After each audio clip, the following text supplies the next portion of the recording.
अभी जब पहलगाम वाली घटना हुई तो उसके बाद एक बहुत जोर शोर से एक चीज देश के अंदर चली कि उन्होंने धर्म पूछा, जात नहीं पूछी।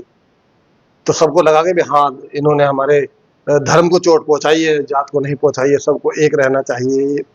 ऐसे माहौल बना एक देश के अंदर जो बहुत जरूरी भी था। लेकिन अभी क्या हुआ, कल ही एक खबर है, हालांकि देखिए पहले खबरें देखिए, आप इस तरह की खबरें अक्सर आपको देखने को मिल जाएंगी। लेकिन कल जो खबर आई वो थोड़ी इन खबरों से अलग थी, क्योंकि अब तक जिनके साथ आप देख रहे थे, जिनको दलित कहा जाता था, उस दलित में पर्टिकुलर एक या दो जाति जिनको चमार नाम दिया जाता है, वही आती थी। तो इतना एक हमारा का सिस्टम बन गया कि भाई ये तो पिटते रहते हैं, उनसे कोई मतलब नहीं है। यहाँ तक कि जो शूद्र कहे जाने वाले शास्त्रों के अनुसार ओबीसी हैं, उस प्रताड़ना में वो भी आ रहे थे मारने में। तो अब क्या हुआ, कल एक जगह इटावा में, उत्तर प्रदेश के इटावा में, एक हमारे साहब यादव जी कथावाचक बनकर पहुंच गए। कथा करते थे, पहली बार नहीं बने थे कथावाचक, कथा वो करते थे। एक जगह कथा करने गए तो वहां पर उनका सर मुड़ा गया, चोटी काटी गई, उनको मारा गया, कपड़े फाड़े गए, घुटनों के बल चलाया गया, और यहाँ से बहुत आगे जाकर एक महिला का उसको पेशाब तक उसके ऊपर डाला गया, और ये कहा गया कि अब ये पवित्र हो गया है। दूसरा वो लोग कह रहे हैं, वीडियो में आप क्लियर सुन सकते हैं, वो ये कह रहे हैं कि यहाँ पर हमारे गांव में, ब्राह्मणों गांव में, तुम्हें भागवत कथा करने का अधिकार किसने दे दिया।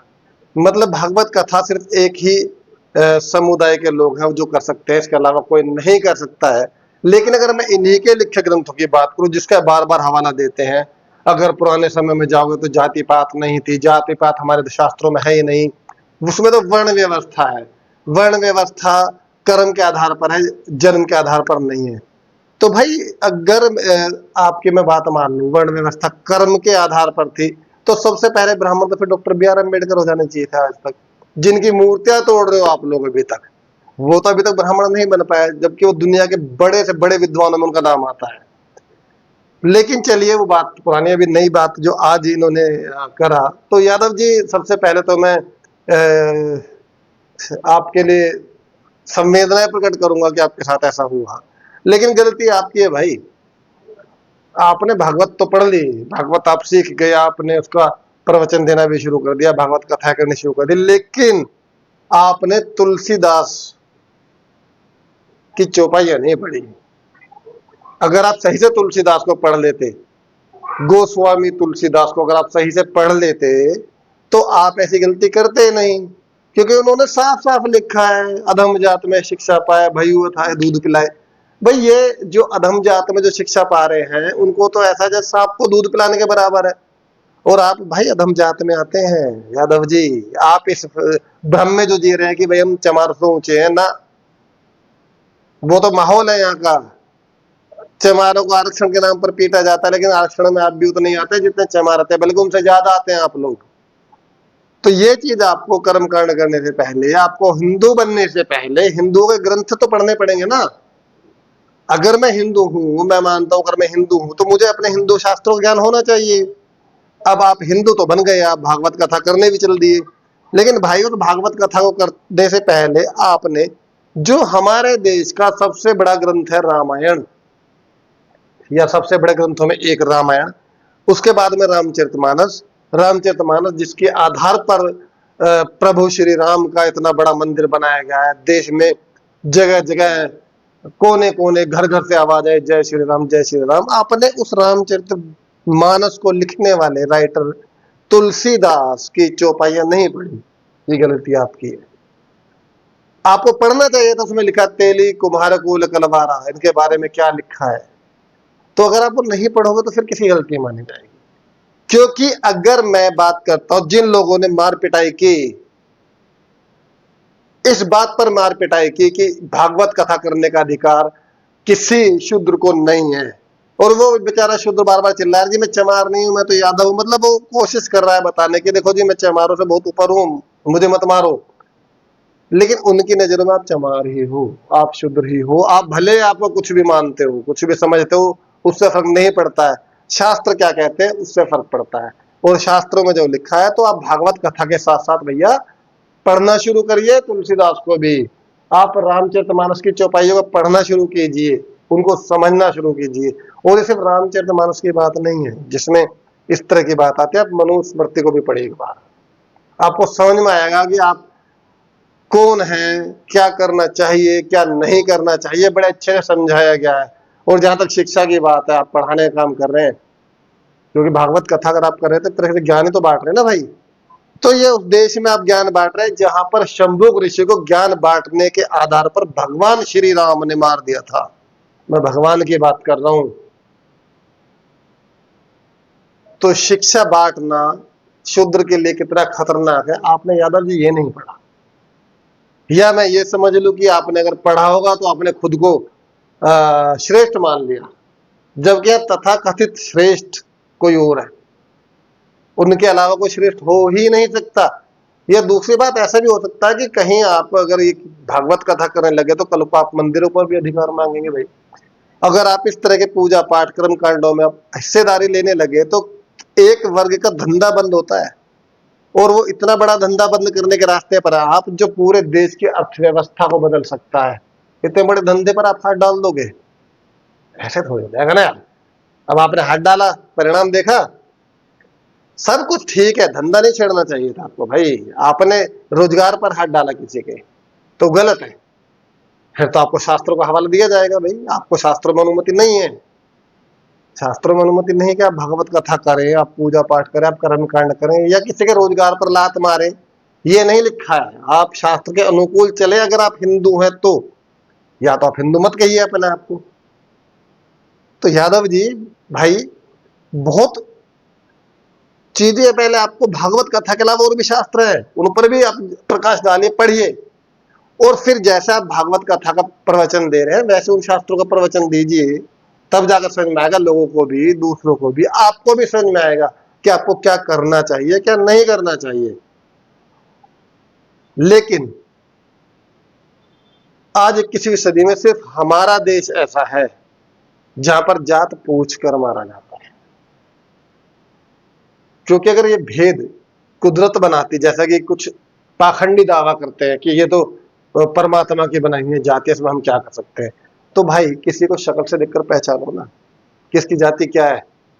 क्योंकि जो चीज कुदरत ने बनाई है उसको देखकर पहचाना जा सकता है। मुझे देखकर बता सकते हैं कि मैं लड़का हूं, आप लड़की को देखकर बता सकते हैं लड़की है। आप लड़के में भी बच्ची कौन है, बड़ा कौन है, उसमें फर्क कर सकते हैं। बुढ़िया कौन है, बुढ़ा कौन है, बता सकते हैं। आप गधे घोड़े में अंतर बता सकते हैं, सांप की अलग अलग प्रजातियां उसमें अंतर बता सकते हैं। तो आप मेरी जात क्यों नहीं बता सकते देखकर शक्ल?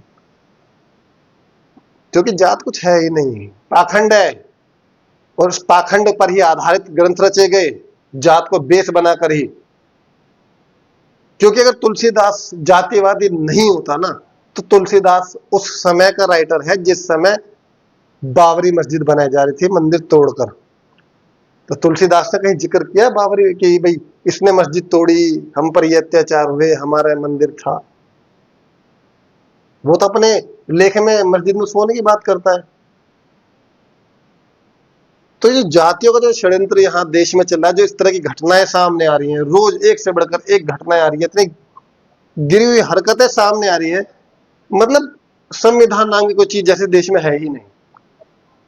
फिल्में आती हैं, आर्टिकल 15 फिल्म आई, बेसिक ही यही था, बेस यही था उस फिल्म का कि जातिवाद पर आधारित किसी को आप प्रताड़ित नहीं कर सकते, जाति सूचक शब्दों से किसी को नहीं आप तिरस्कार कर सकते। लेकिन फर्क क्या पड़ रहा है, सरकारें मौन है। उत्तर प्रदेश हो, राजस्थान हो, मध्य प्रदेश हो, आप कोई सा भी एक उठाइए, एक कोई सी भी स्टेट उठाइए और वहां के हालात देखिए। उत्तराखंड के हालात देखिए यार, SC ST को लेकर इतना ज्यादा कुंठित दिमाग है लोगों के। तो अब ये वो दिमाग जो बचा हुआ था OBC वाला वर्ग, जो लगता था कि हम तो बहुत बड़े हैं, अब वहां लाइन आ रही है ये, और आएगी आएगी भाई ये। क्योंकि श्रेष्ठ सिर्फ एक है, आपको मानना पड़ेगा। अगर आप अपने आप को श्रेष्ठ मानते हैं, आपको लगता है कि आप पढ़े लिख कर कर्म कांडों में शामिल हो सकते हैं, तो परिणाम यही होगा जो आज हुआ है। बाकी इसके अलावा चले मैं एक बात पर और आना चाहता हूं। आज एक बड़ा माहौल तैयार हुआ कि यादव जी को सिर्फ इसलिए पीट दिया गया कि यादव जी एक ब्राह्मण के घर में, ब्राह्मणों के गांव में भागवत कथा करने चले गए थे। तो भागवत कथा ब्राह्मण यादव से नहीं कराएंगे, ये कहकर मारपीट हुई, ये आधार था। तो मेरा भाई यादवों से सवाल है या ओबीसी वाले और वर्गों से सवाल है कि आप चमार से, किसी चमार से अपने घर में भागवत कथा करा लेंगे? और अगर आप भागवत कथा चमार से अपने घर में नहीं करा सकते तो फिर गलती तो आपकी है, क्योंकि जातिवाद आपके अंदर पहले है, उनके अंदर बाद में है। आप उन पर उंगली तब उठाइए जब आप इस चीज को एक्सेप्ट करेंगे कि इंसान इंसान है। मुझे बताइए या मुझे आप दीजिए, भागवत कथा करने के लिए बहुत सारे लोग हैं जो भागवत कथा को डटे हुए एक एक पॉइंट बता सकते हैं और भी शास्त्रों पर ज्ञान दे सकते हैं, लेकिन वो जाति से चमार होंगे तो आप मंजूर करेंगे?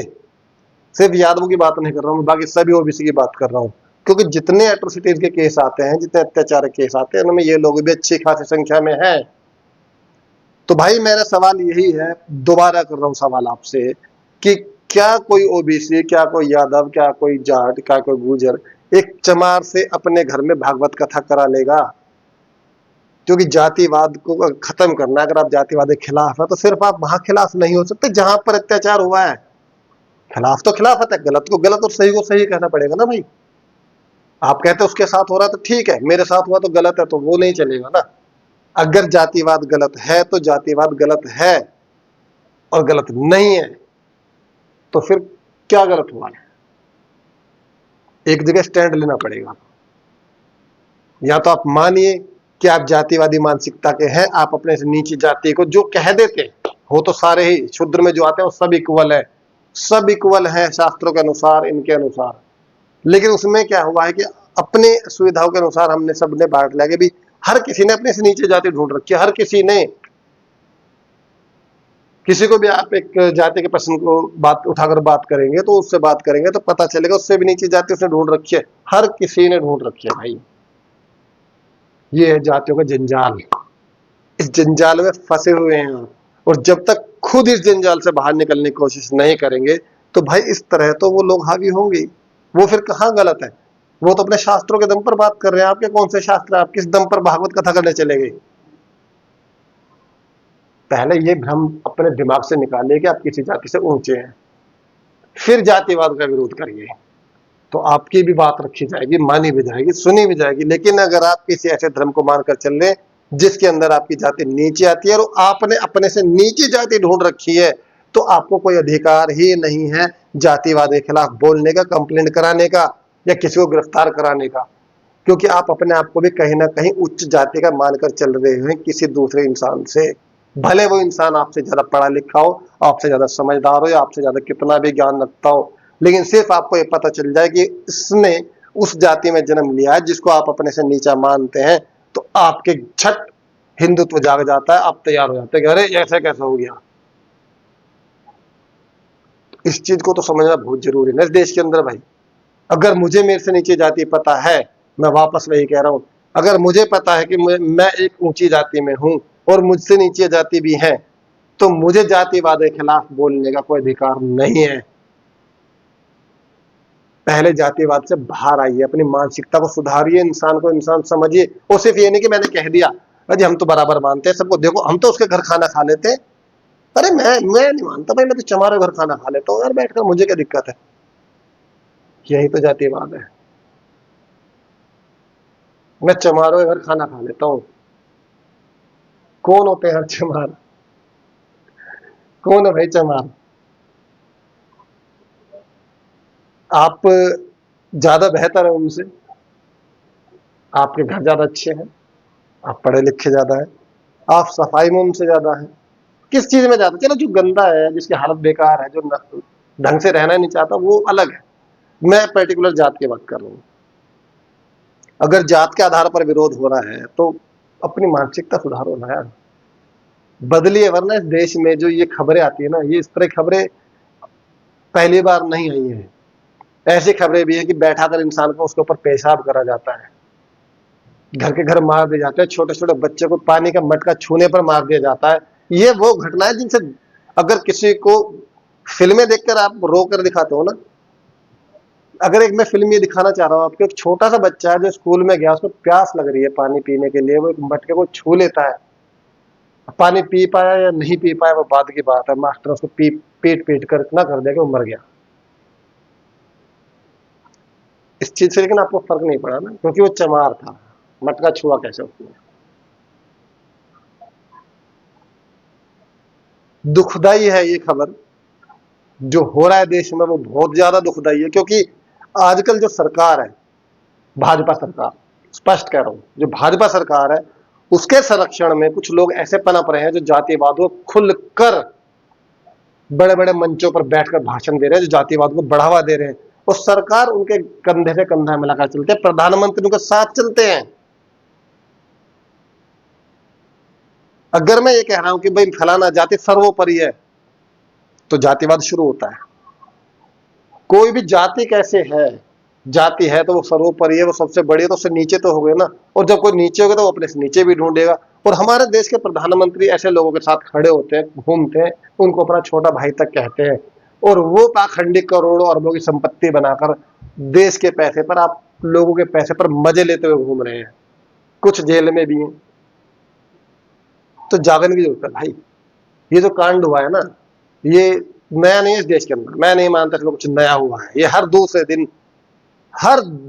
दिन गलत हुए, हर दूसरे घंटे या हर दूसरे मिनट देश में कहीं ना कहीं ऐसे अपराध होते हैं। लेकिन आप लोग ऐसे सुनते हैं, ऐसे निकाल देते हैं यहां से, या अखबार में पढ़ा तो पेज पलट देते हैं, क्योंकि ये तो नॉर्मल है देश के अंदर, इससे कुछ है, क्योंकि चमार थे इनके साथ हुआ, ये भंगी थे इनके साथ हुआ, दैट्स ऑल। चमार चूड़े ऐसे कह देते हैं, दो शब्द बिल्कुल सटीक पकड़े हुए हैं हमारे देश के अंदर, चमार चूड़े हैं।